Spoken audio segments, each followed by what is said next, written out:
Good morning, everybody. I'm so delighted to be here. And we're going to talk about ecosystems of the built environment, and we're going to talk about this great, deeply collaborative initiative that we have the honor of working on with the City of New Haven, that we're actually going to publicly launch today as part of this summit. So we're really excited about that. But as Michelle mentioned, before we get into that, I wanted to kind of contextualize and send everybody off today back to your communities with some thoughts about how to ground all of these really impressive strategies and activation tools that we've heard about today, so that your communities and your places thrive in their uniqueness. And that's the key of ecosystems. Ecosystems are not the same everywhere. They drill down into unique components of place and culture and history and resources. And so I want to kind of zoom out for just a minute and talk about how thinking about the why of our places and making the places on purpose is really the invitation for all of us to take back to our communities, so we can sort of amplify and live on, advance these tools that we've heard today. So the why of placemaking, we've heard a lot about the what today, these activation strategies. We'll talk about the how with the New Haven initiative, we'll talk about at the end. But the why is really tuning into that local ecosystem that's geography, culture, history, and the dimensions of your unique place. And that intentionality is the key, that why, that purpose of moving forward with local purpose and creating a vision. And from our point of view, everybody that spoke today spoke about a vision in their community, what they were trying to amplify. And how do you tune into a vision for your place? And that's what we explored in the ecosystem. And I see that Michael just walked in. So sorry to sort of call you out in the back of the room, but we're just beginning. I would love to have you join us up here. Historically, I want to point out a couple of places in the ancient Americas that we don't often put our attention on, because we tend to use a lot of European models, especially in New England, for how we make places. But I want to point to two ancient communities in what's now called Mexico, just to help you focus or see other models that were about community and bringing together around a particular vision. The first is Monte Alban. It's called Monte Alban now. Its historic name is lost to us. It's just outside of what's now called Oaxaca, Mexico. And what I find so interesting about this particular place, and do I have a pointer? Yes, is it was a place that was built on purpose. And the purpose of this was to create community, allegiance of community, and to create an experiment in democracy. So they physically planned their realm and built their realm with 8 pavilions that represented the 8 micro cultures or micro communities that made up this alliance. And it was all created around the public realm. So this is a common theme that you'll see throughout everybody talking today. We're talking about the public realm and how people come together. But this alliance of communities was the first experiment in democracy, and one that we can see even into the Iroquois Confederation, which became part of our democratic experiment that we're still in the middle of today. But the important takeaway for me on this is that even places that were built on purpose have that intentionality as they're occupied over time.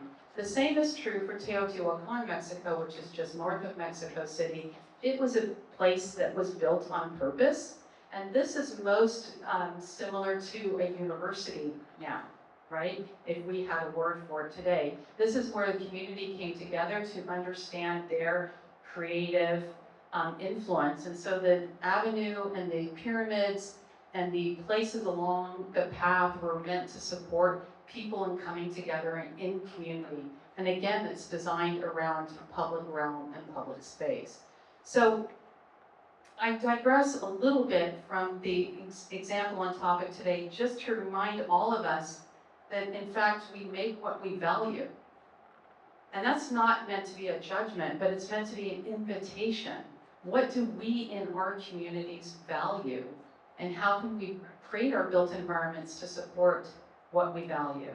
So if it's bringing in diversity and community, as we heard on the last panel, if it's amplifying the creative arts in your center, what is it that you value that then your focused placemaking efforts can be rooted in, right? And so that's kind of a little bit of the context and an invitation I wanted to send you all away with today is connect to your purpose in your place, in your community, in your geography, with your constraints as a community, and use that to develop this unique identity, this unique sense of place, and these activations that are all possible. So with that, I want to switch gears to the real focus of this particular panel today, which is the communities, and thank you whoever sent that last question that set up what happened to all the other communities besides downtown.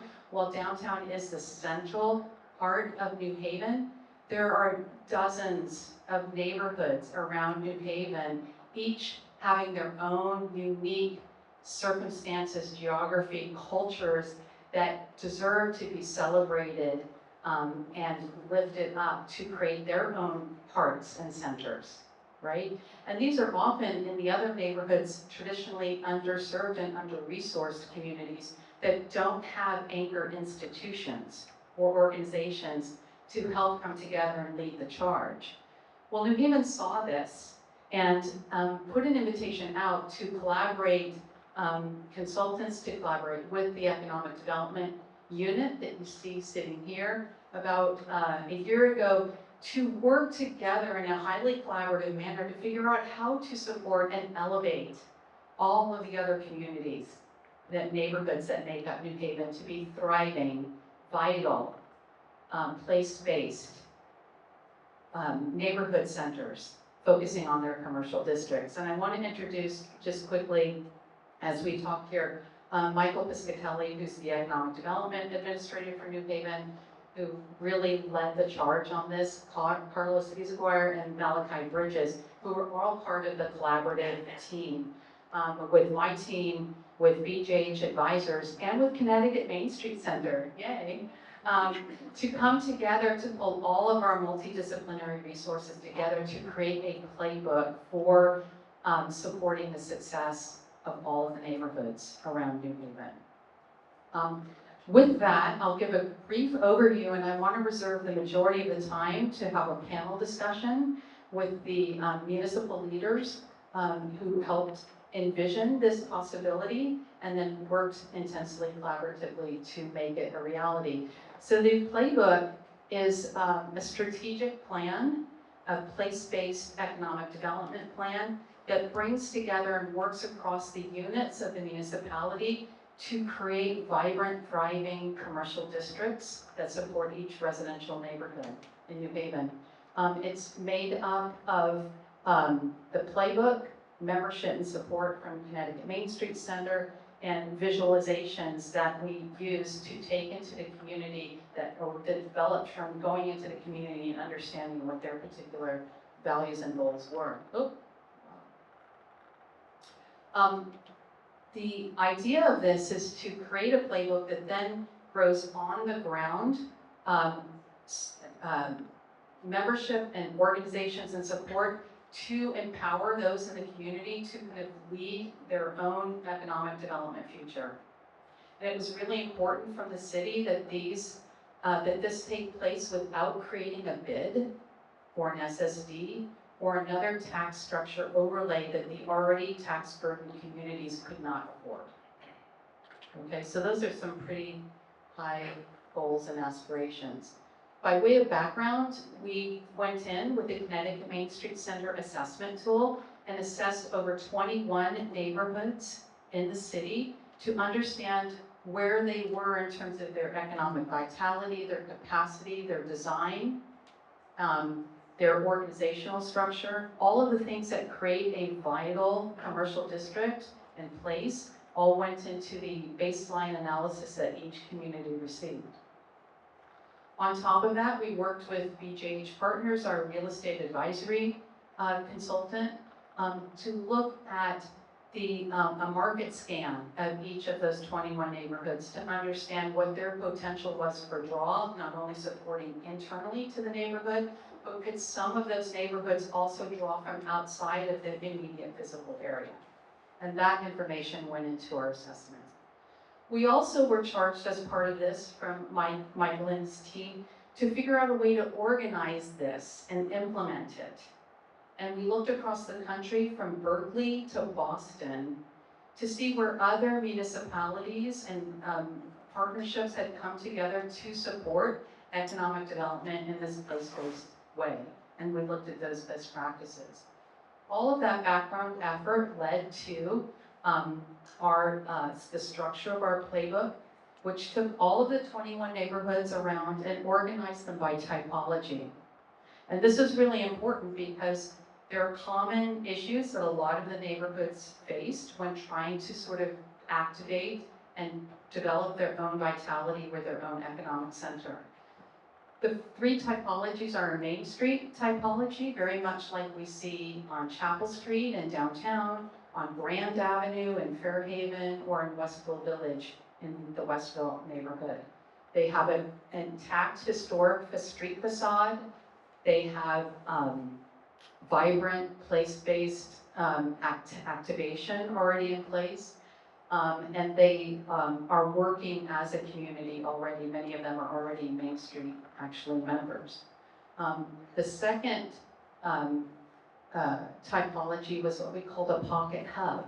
And you might recognize that as kind of like the intersection of two streets where there's a corner store and a barber shop and a hair salon and a few other commercial entities which become anchors in the community. They're places where people can begin to congregate and hang out and spend time with each other for all the important reasons that we heard this morning explained about why we come together in community and why place is so important to support that. The third typology that we saw in New Haven, we identified as the connecting boulevard.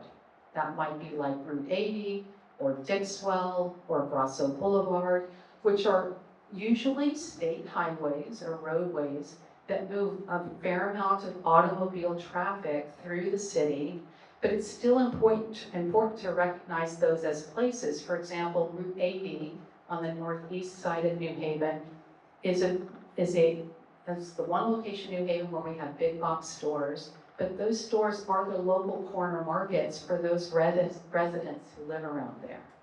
Yet, they're very difficult intersections to cross for people to actually walk there and access those.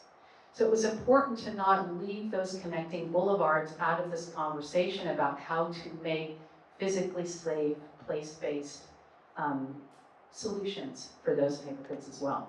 So 3 typologies. And here's some examples of those. On the Grand Avenue, we looked at really working on public realm as we did our assessment there. We noticed that there were no places for gathering, a very intact Main Street, but places for people to gather in larger than a few groups were kind of missing. So we focused on public realm, places creating pocket plazas where activities could happen, and also Grand Avenue is an amazingly vibrant community that's right on the Quinnipiac River, and creating an Alameda or a paseo, as we heard in the first presentation today, where people could stroll and connect the river to the main commercial district was part of the planning for that. Kimberly Square is another area where we looked at Pocket Park, a series of intersections that came together, which when they were conceptualized and developed as a series of pearls, let's say on a necklace, could amplify and activate their and improve their impact from a series of corners. And then the last connecting boulevard example, here we have this Dixwell, and some will talk about that in some of our panelists, but this was particularly important, especially in the connecting boulevard. Strategies we used there were to not only see the main boulevard as a transportation network, the BRT that was mentioned earlier is going on Dixwell, but to connect back into the neighborhoods, to connect high quality natural resources like the Farmington Canal and parks, to educational resources in the area, the schools and the adult education center and other things that are coming online there, to make a kind of cohesive, woven, accessible area. Now, in addition to identifying the typologies, we looked at the capacity of each of the 21 neighborhoods, and we categorized them by promising, to progressing, to performing. So clearly, certain main streets, like the Chapel Street in the downtown area, would be a performing commercial district. So we're looking at how to meet each community where they are and move them forward. And so this structure is how we conceived of that. To the big structure, looking from Berkeley to Boston, how did we organize and suggest this get put together? Working with the Economic Development Administration, we created a sort of a tier program to be able to amplify and impact, develop these, each NCD type forward, as I said, without creating additional local tax burden, because it couldn't be funded with a taxing district. So there's a series of strategies here through support with a commercial district coordinator, an advisory group, and the city of New Haven, strategizing resources to come together.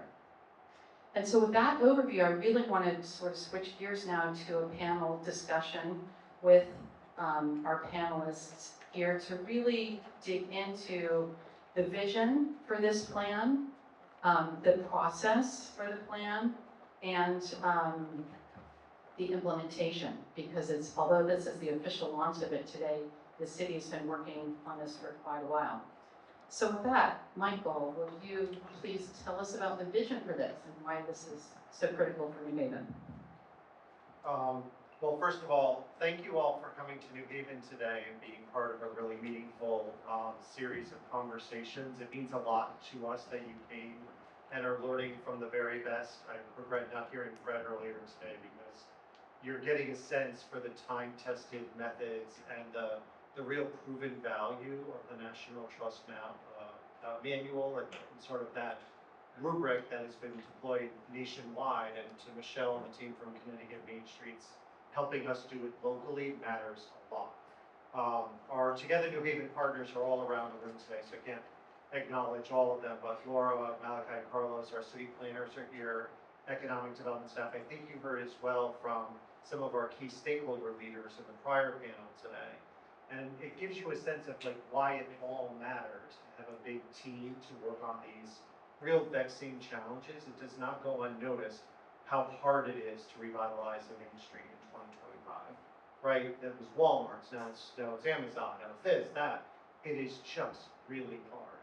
And in a city fabric, if you will, like ours, you see our team working on big economic development drivers, larger housing projects, driving a citywide mission to maintain relevance as a small city in the United States, but also being a home, a place for great talent, and for the people who've grown up here to stay and have a real value of place. So that becomes a very wide and expansive work plan. What it also means is we can chase the soccer ball just like anyone else, right? The largest, loudest voice in the room, the neighborhood with the most political power, where a new project is going. But to Laura's point, we have 17 neighborhoods. And these neighborhood commercial districts are vital to all the residents that live in that particular area. So I thought in many respects, what we needed to do was make sure that we were attentive across the board. And that's not just, in East Rock, a neighborhood commercial district that's very, very stable.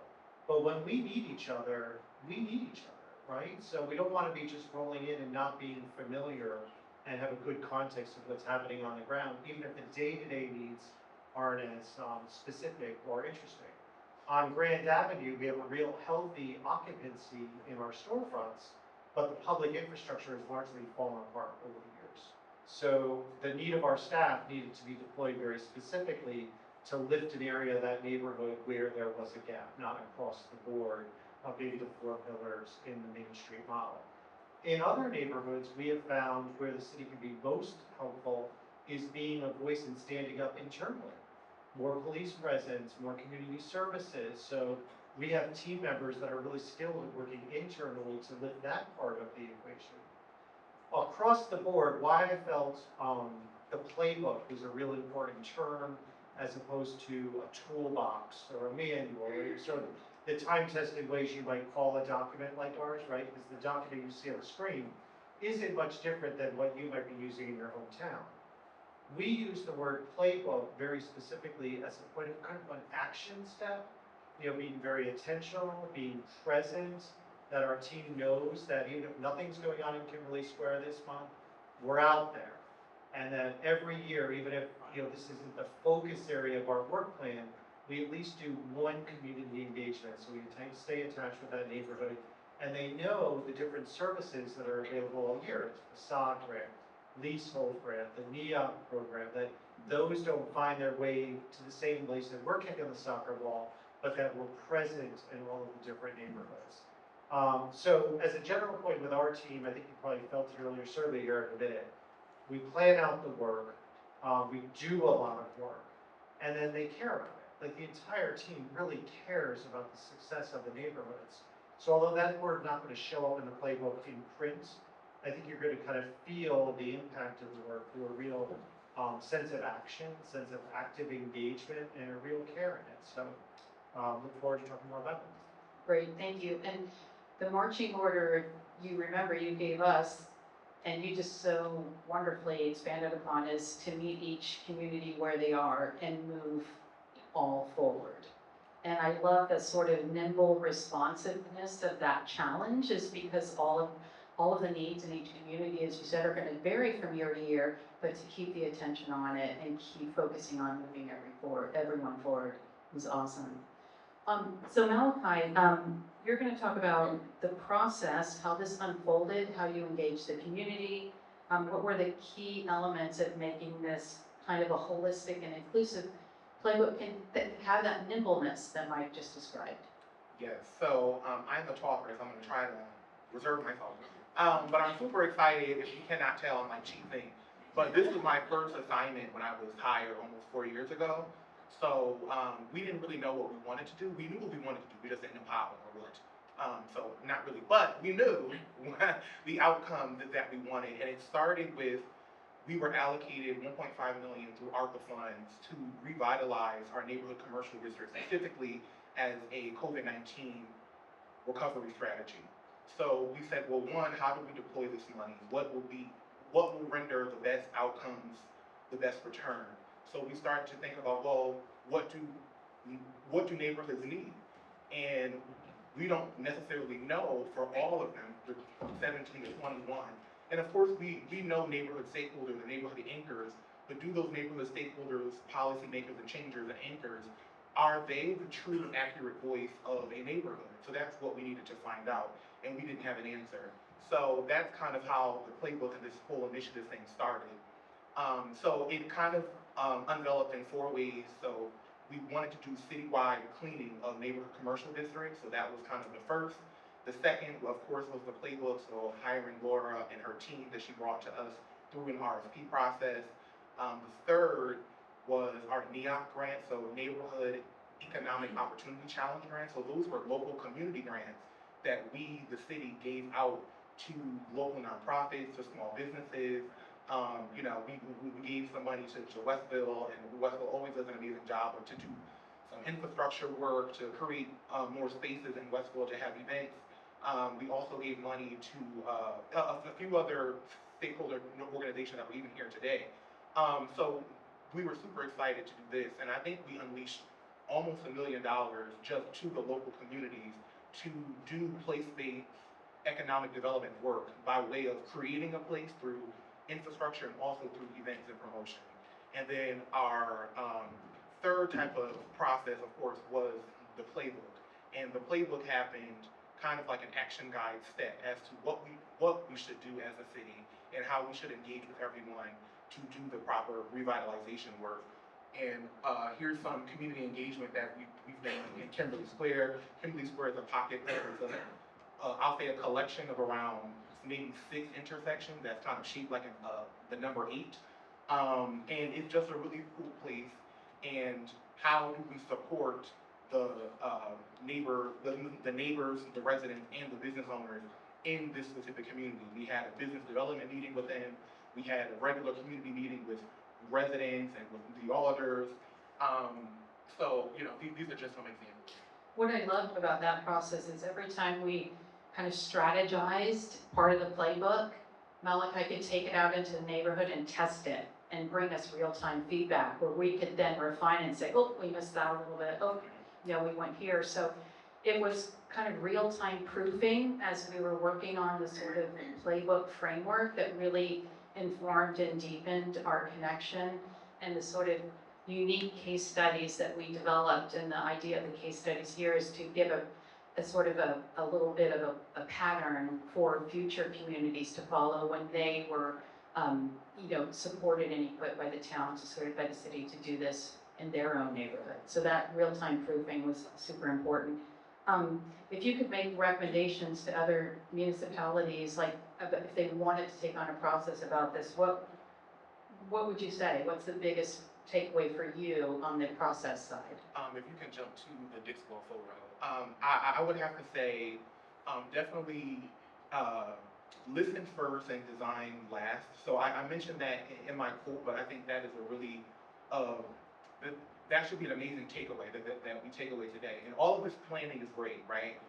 Because without a plan, you can't actually know which steps to take to kind of move us forward.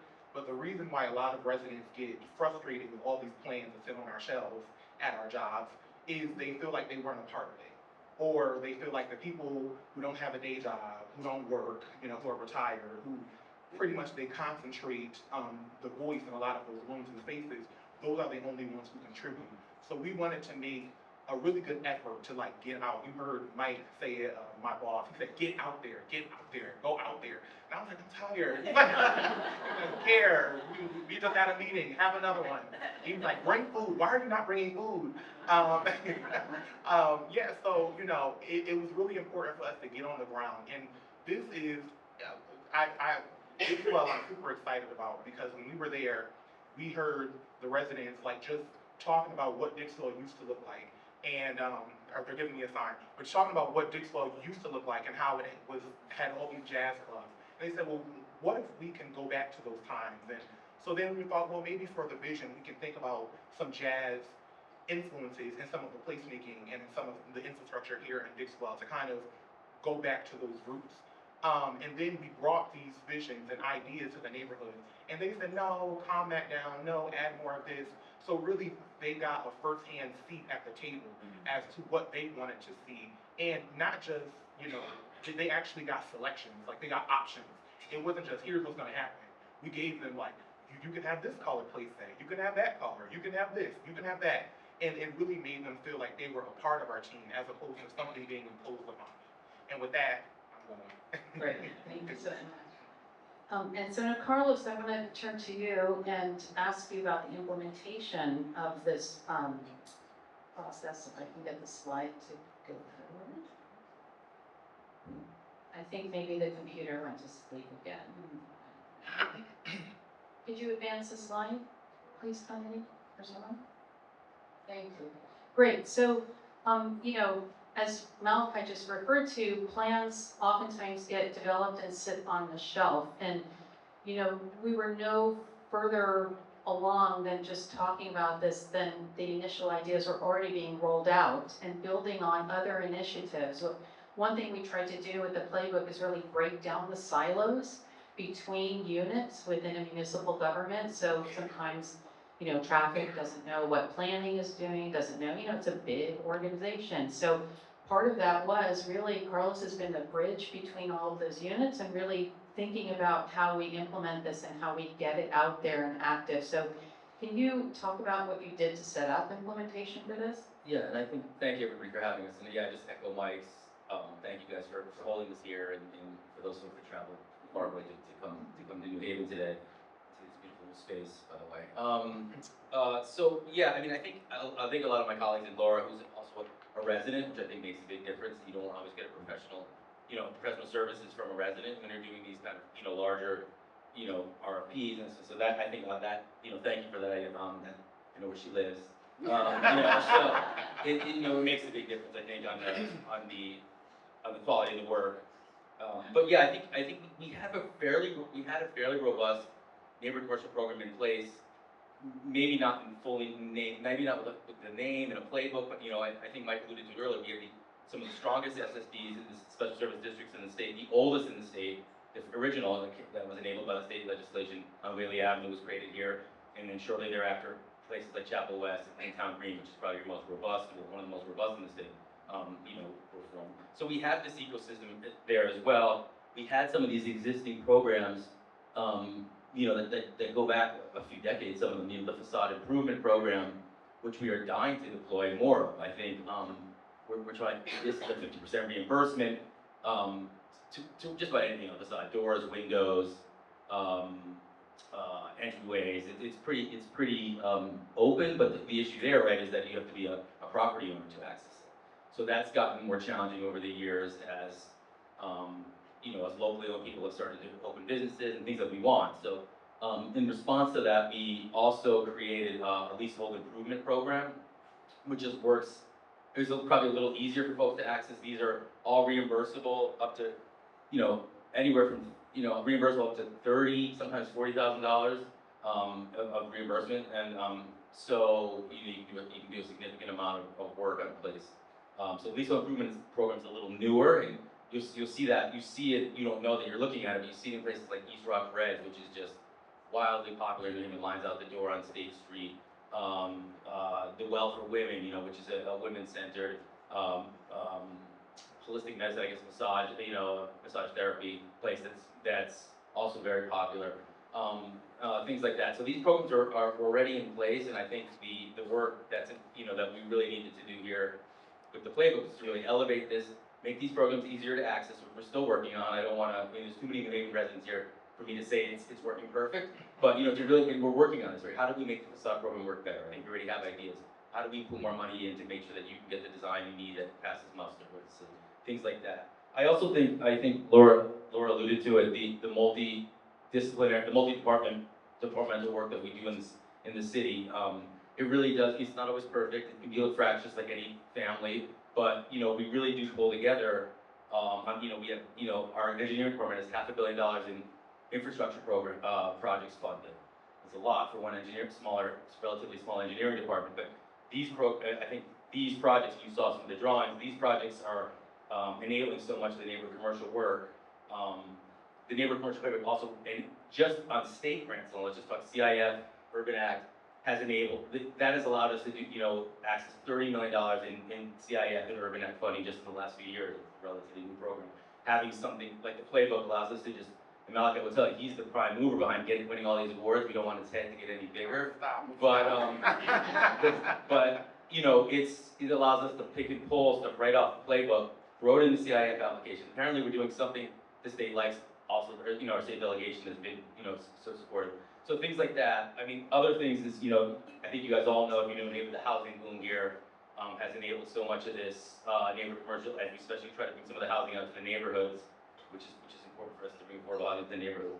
And the other thing I would say is, is the other sort of enabling, concurrent ARPA program was this NHE3 program, which has many millions in it from both the state and other partners, but we also put up 1.5 million of our ARPA money for small business into the NHE3 program, so that we could deploy that just to New Haven businesses only. And the beauty of the NHE3 is once the New Haven money ran out, New Haven businesses, of course, are still eligible to access that money. So I think, so I think we had a lot of the bones there, but having a playbook in place, and it's still a work in progress because it's, this 17 districts, I was laughing about it when talking to our staff, it's a number that we just came up, counting through the city. There's, I think Laura mentioned 22, and I think, and there was, upwards of 25 interviews in the field with different, micro neighborhoods, some of them in the city. So that's really, so we have a lot of work to do, and like I said, we're trying to knock out one meeting a month with the businesses, with the neighborhood, and so we'll come back next year and tell you how our progress is. Awesome, thank you. And we're a little bit over time, but I want to ask one quick question, and maybe Mike, you can take this and shift it up a little bit. 5 years from now, how do you hope the neighborhood commercial districts around the town feel, or how are they different than perhaps they are today? just to put a little something. First of all, thank you for sharing a little bit about it. I'd actually suggest for all of us here, maybe the mayor touched upon it earlier, the housing crisis in the state of Connecticut is a real crisis. And although we didn't go into the playbook leading with housing, we have learned that driving additional consumer spends often can start with more residents in a quote close walking distance of where we are. So the playbook has emerged as actually the springboard to housing projects at Westville, 2 on Grand Avenue, where you get one off the ground in Kimberly Square. And I'd encourage you to do the same in whatever town you're working in. We open the paper, you see a bunch of people standing in the middle of some farm with signs saying no housing. And that's terrible for cities like New Haven and the state as a whole that we're not building. And I think in some ways we're looking away from, who wants to live on this farm in the middle of nowhere anyway? People want to live in these great neighborhood commercial districts. So all of us have an opportunity to open up more infill and density within the districts that we serve. And I think, in many ways we haven't stepped as a group deep into the housing conversation, but I would encourage us all to do so. Thank you so much. Yes, thank you all. Wonderful. Thanks for taking.